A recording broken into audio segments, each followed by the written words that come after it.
ঘূনে ধৰিছে অসম ৰাজ্যিক পৰিবহণ নিগমত।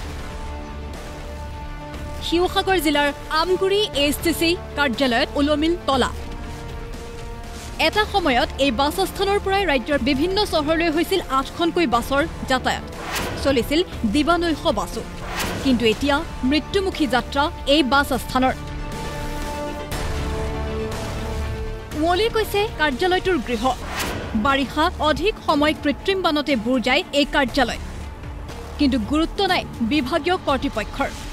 তদুপৰি চৌহদত মাটি ভৰাই কৃত্ৰিম বানৰ পৰা ৰক্ষা পাবলৈ অহা সমুদায় ধনো আত্মসাৎ কৰাৰ অভিযোগ উত্থাপিত হৈছে। এইটো আচলতে অতি পৰিতাপৰ বিষয়। এটা আপুনি যদি মন কৰে, আমাৰ এই আমগুৰি অসম ৰাজ্যিক পৰিবহণ নিগমৰ যি আস্থান 2019 চনৰ আগমুহূৰ্তলৈকে কিন্তু ইয়াত গিজগিজা আছিলে।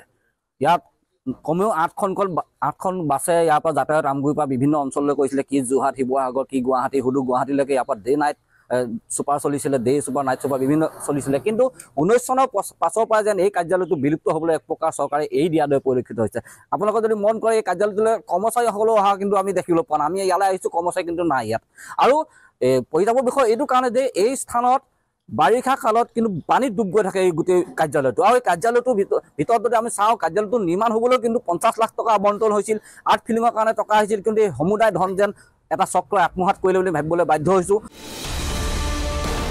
প্ৰায় 50 লাখ টকা ব্যয়েৰে নতুনকৈ নিৰ্মাণ কৰিবলৈ লোৱা কাৰ্যালয়ৰ গৃহৰ কামো আধাতে সামৰাৰ অভিযোগ বিভাগৰ বিৰুদ্ধে।